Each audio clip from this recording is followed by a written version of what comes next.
students, welcome back to the chemistry class. In our previous class, we were discussing about types of homogeneous and heterogeneous mixture, in which we had completed first type, that is solution. So students, now let's see our second type, which is suspension. So suspension is a heterogeneous mixture in which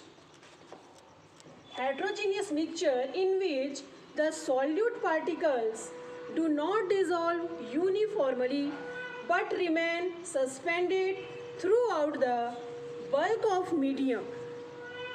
You can see a best example, that is, if you mix sand in a glass of water, you can easily see the particles floating throughout the water. Now we should know some of the properties of suspension. First, suspension is a heterogeneous mixture. Second, the particles of suspension can be seen by the naked eye, as that is the case of sand and water. Third, the particles of a suspension scatter a beam of light passing through it and makes its path visible, which means if we pass a beam of light from the mixture of sand and water, we can easily see the path of light. By when we try with a homogeneous mixture or a solution, the path of light is not clearly visible, right? So next, fourth, the solute particles settle down when a suspension is left undisturbed, that is, suspension is unstable. Okay? So let's see the fifth property is the particles of the suspension can be easily separated from mixture by the process of filtration. So students, this was all about the properties of suspension. Now let's discuss about our last and third type of classification, that is colloids, or you can say colloidal solution. First, let's see its definition. Colloidal solution is actually a heterogeneous mixture, but it appears to be as a homogeneous mixture. The particles of colloidal solution is smaller than suspension but bigger than solution. Now let's see some of the properties of colloidal solution. So first property, that is, the particles of colloidal solution is too small, so they cannot be seen by naked eyes. This property is similar to the solution, right? So second property, that is, they can scatter a beam of light passing through it. This property is of suspension, right?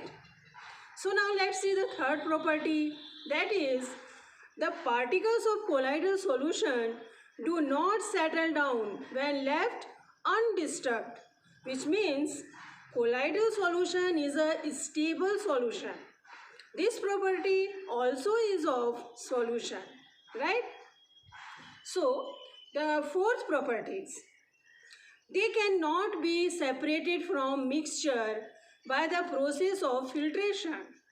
A special process of separation known as centrifugation can be used to separate the colloidal particles. So students, we can conclude that colloidal solution shows some properties of solution and some properties of suspension. Now proceeding to our next part of this topic, which is the component of a colloidal solution. So colloidal solution has mainly two components. First is dispersed phase and second is dispersed medium. Let's let's study this in detail. So first, dispersed phase, right? Dispersed phase solute like component present in the colloidal solution is called dispersed phase.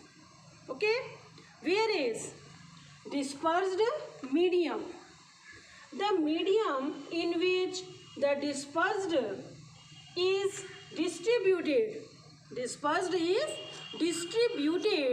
is called dispersed medium. Also, in your previous classes, you must have heard about the Tyndall effect and Brownian movement. These two are the main properties of colloidal solutions. As we just discussed that particles of colloid are large enough to scatter a beam of light. Students, beam of light, that means groups of rays. Okay, so these colloids scatter a beam of light when we passing through it. The path of light is clearly visible. So this property shown by colloidal particles, that is known as Tyndall effect. Okay students? Also, the particles of colloid are moving at random in a zigzag motion in all the directions. Then this type of zigzag motion of colloidal particles is called Brownian movement. So that is the second main properties of colloidal solution, right? So Tyndall effect and Brownian movements is the most important properties of colloidal solution. So students, now we can say that our one part of chapter is completed here, right? So our next part, which is totally about separations for different conditions and different substances, we will discuss in our next class. I hope till now every topic is clear to all. See you in our next class. Thank you.